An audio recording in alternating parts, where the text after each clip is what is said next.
Alright, what's going on everybody? So yesterday's video was Power versus Force. So today's video is going to be about top 5 books of my favorites.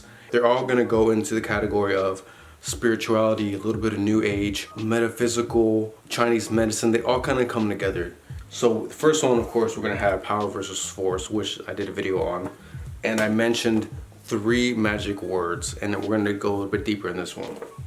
Then we have a book on chakras.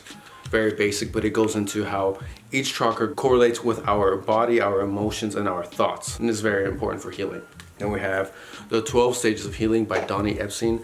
He is a chiropractor, and I've been doing network spinal analysis, the chiropractor that he has taught. So it's very similar to Reiki. It's energy healing. This is what I found that has helped me most in my healing with my disability and injury.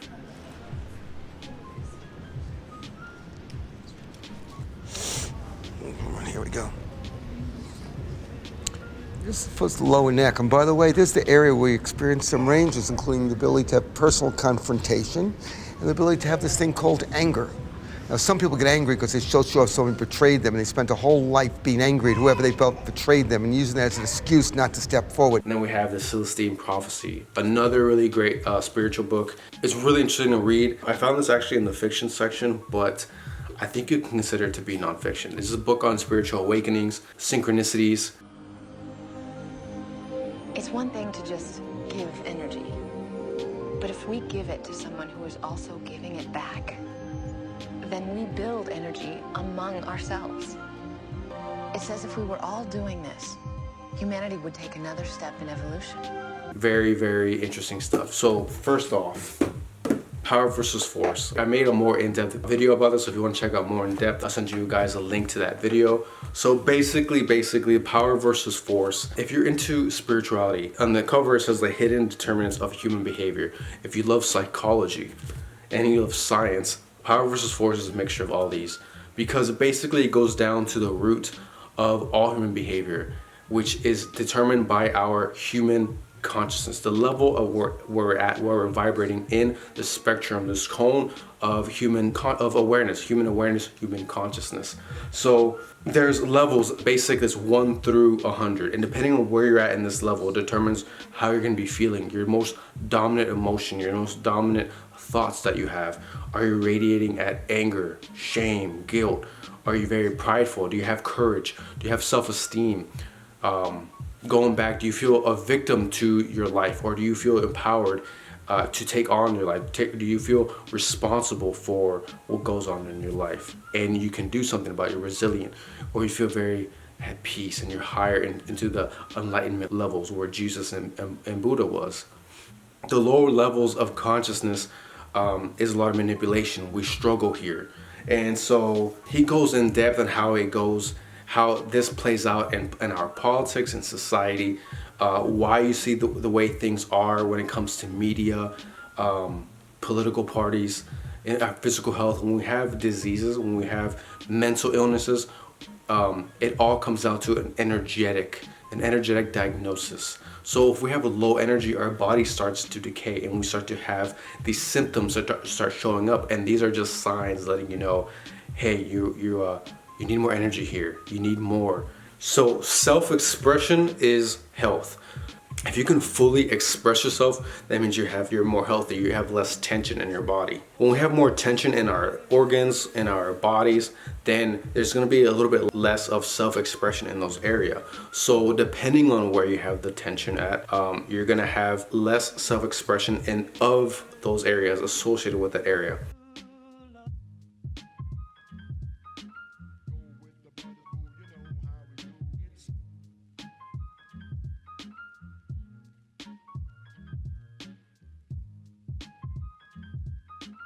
And that's why this book, 12 Stages of Healing, goes very well, because they talk about energy. Energy is the basis of everything. We are balls of energy, and this is why these books kind of go together, and why my favorite books. Before we get into this one though, so yeah, this is what it's going to be about, more about energy, where we're at, and how you can measure it, how the author measured to find out these things, and how to let go and just raise higher your vibration, rise higher the human consciousness, which is really interesting. letting go of things that are holding you down like a ball and chain. You have to cut the chain off or strip away of layers of either your identity, who you think you should be. You know, Anthony Robbins talks a lot about this. You think you should be one way. You have your blueprint of the world, and it's not working out that way. So maybe it's time to change the blueprint. Maybe try to change certain things up the best we can so that we're not way down and we don't feel victim and we don't feel that life is against us. And we can turn it around, that perception, on realize that life is working for us and that we can get more energy and feel more powerful to therefore influence other people, our world, and move up and reach success, our potential where we want to be. So let's go into 12 stages of healing. This is gonna be a little bit more in depth. We go through stages of healing. So for example, the first stage, which is very similar to power versus force. When we're at the lower stages of healing or lower energy, we think that we're confused. We don't know why things are happening to us. We don't know why we're going through this disability or financial hardship, this divorce, this breakup. And we're trying to figure it out. And the higher levels you go in stages, you start to ask yourself different questions. Instead of why me, which is in the lower stages, you'll start to see, what can I do about this? This is a good opportunity for me. I'm glad this happened. It was meant to be, and now I can move into another area of life where I always wanted to go. This wasn't actually holding me back. My perception was. So your perception is going to be higher and heightened. Your perception is going to be enhanced.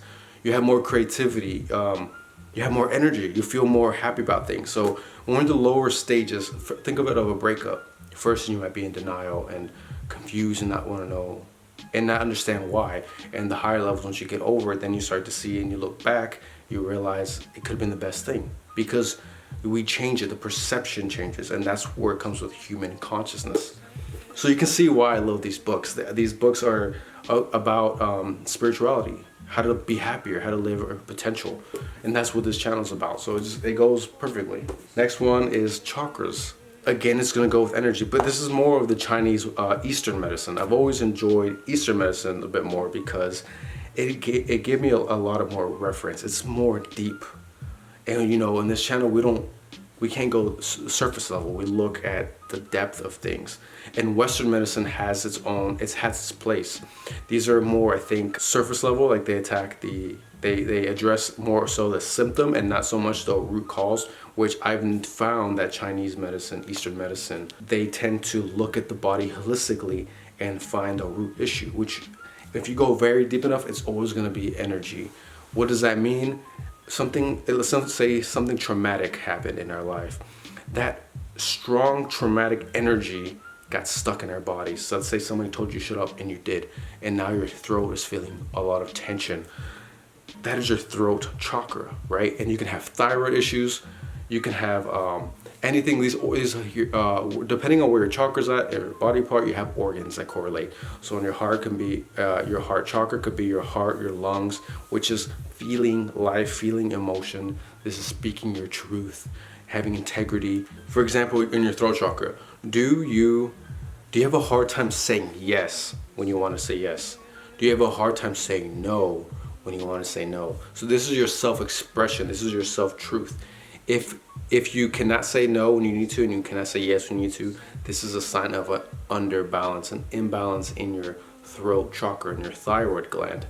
And what's going to happen, you're going to have muscle tension, muscle restriction here, that's keeping your voice from talking, going its natural depth. And so what happens is there's going to be a lack of nutrients, like a blood, oxygen that is going to these organs, and it's not going to be like you're very constricted. It's just over time, chronically, there's a little extra tension on here, so it's not allowing these nutrients to get to the organs. So you can have full expression in these areas. That's what's called imbalance. That's where we have organ issues over time, chronically. It's the aura of the chakra, the aura of the human system. This is how it works when it comes to any sort of chronic pain. We have chronically, maybe we're suppressed ourselves. Someone told us to shut up and we did. So it's like stuck here, you know, so we have a lot of tension.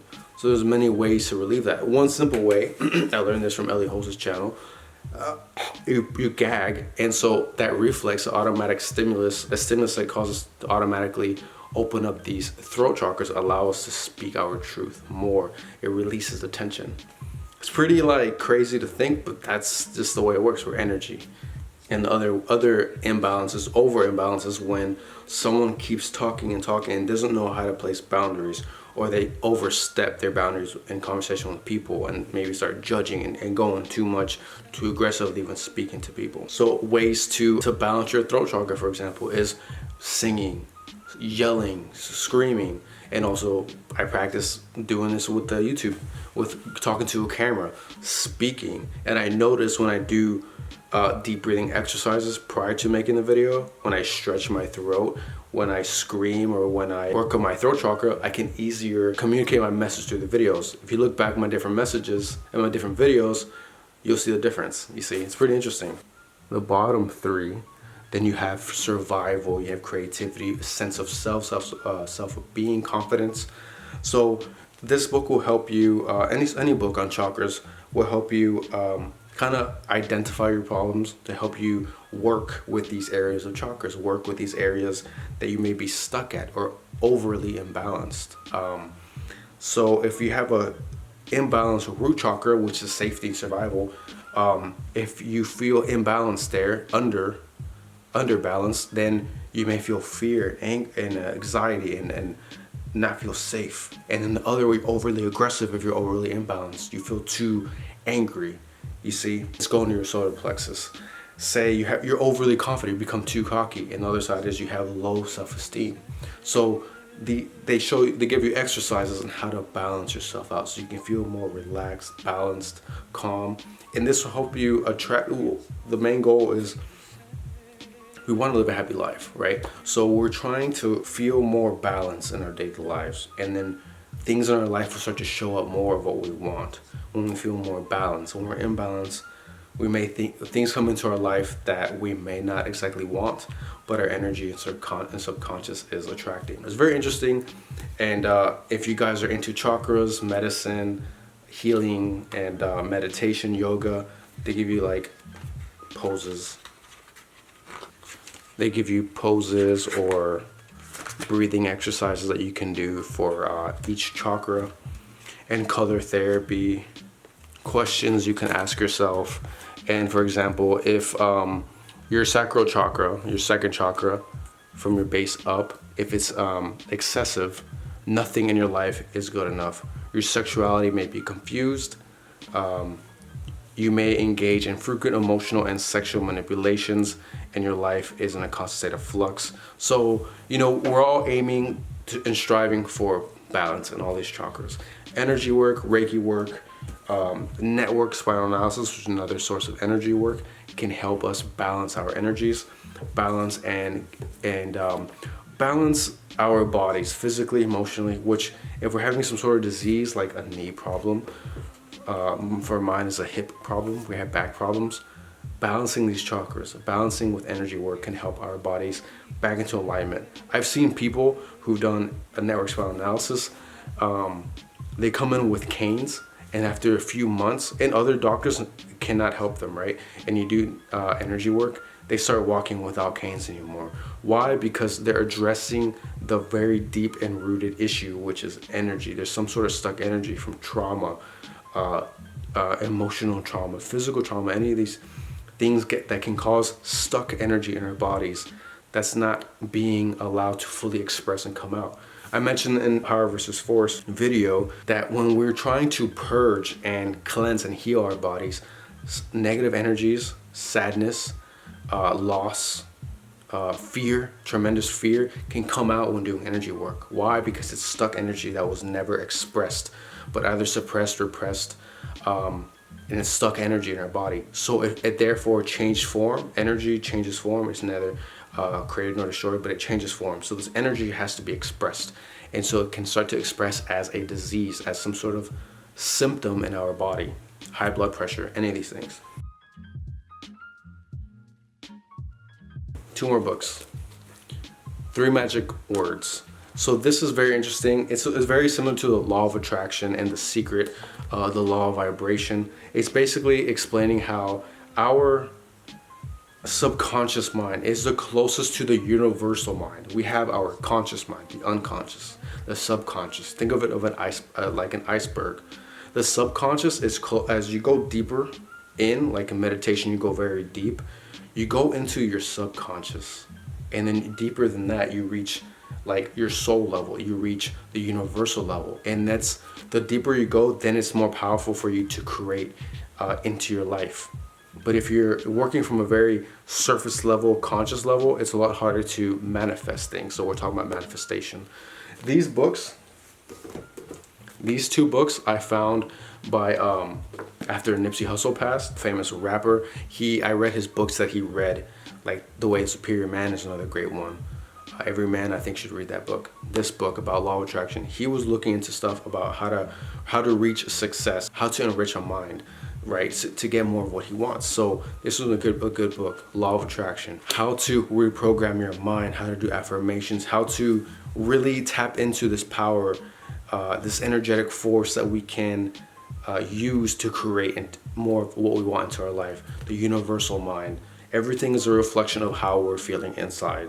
So in order for us to get more of what we want, we need to change how we feel about that thing. So when we say the word money, what do you think about it? Like, is it very difficult to get? Is it the root of all evil? Is it something, a useful tool? How do you feel about it personally?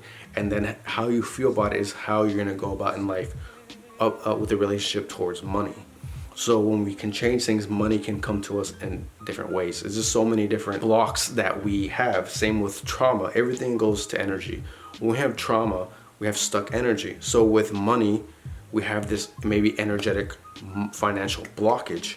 It can come from karma, from how our family deals with money, how other people deal with money, and it can get stuck in our minds. So then we have a constant struggle with money. You know, when we actually want it, we're actually repelling it. So really great book, how to attract more stuff into your life and how to really tap into your mind, your subconscious, and rewire it in such a way that you can attract more what you want, quite simply. And the Celestine Prophecy. This is a really good book. It's pretty deep, but if you don't know the word synchronicity is basically, let's say you're thinking of a red car, and specifically a red Porsche, and a few seconds later you see it drive down the road. It's synchronicity. It's something in your mind that will play it out, and you see it in your physical reality. And so in this book, James Redfield, when we have synchronicities, they mean something. There's a more of a powerful meaning than just seeing it. It's tapping into destiny. It's tapping into seeing the world in a form of energy. And these energies is taking us somewhere. There's a flow that we're all may not be aware of, but we're all tapped into, and it's taking us to where we need to be in life. Every person you meet and come in contact with, there's a deeper meaning to it. There's a more of an energetic reasoning to it that we may not consciously realize. So they're meant to be there. I remember one cool example in the story where the main character is walking through and he eavesdrops on a conversation that he had a dream about. So he goes and talks to interacts with those people. And it helped him. It gave him basically a clue to go on to the next step in his journey. And the author basically explains this is what's happening to us in real life. They can show you something about yourself that you may want to take a look at, get you to the next step in life, in your career. If you start seeing the synchronicities, let's say people see repeated numbers, they actually mean something. Why are we seeing these things? He talks about how karma plays a role in your past, how to clear it up. This is more, he wrote it more of a story and actually made a book about this. He also talks about the awakening of Earth, how Earth is, a lot of changes is happening on Earth because of how Earth is trying to cleanse itself. It's purging, as I mentioned before. And every person that you meet in life, they play some sort of role, so some lesson for you to get, that something needs to happen in your process in your mind for you to get to the next step in the next level. So it's really interesting stuff. The dynamics of energy between relationships with people. Everyone has a way to gain more energy from people. So to give you examples, the author explains 4 different concepts how they steal energy. And he describes 4 mechanisms of energy stealing. My practice as an energy therapist brought me to verify. And he had like an energy therapist that verified the mechanisms that people actually use. And this is real life stuff, not just the book. The book was made to explain how humanity uses this. So the first one is the intimidator. Gets others' energy by threatening, either verbally or physically, oppressing, imposing, and even beating up people. Fear, as a matter of fact, empties the kidneys meridians, where we stock our vital energy and where is stored our original energy transmitted by our lineage. The intimidator generates fear and then just has to collect the energy that leaks violently and completely from his counterpart.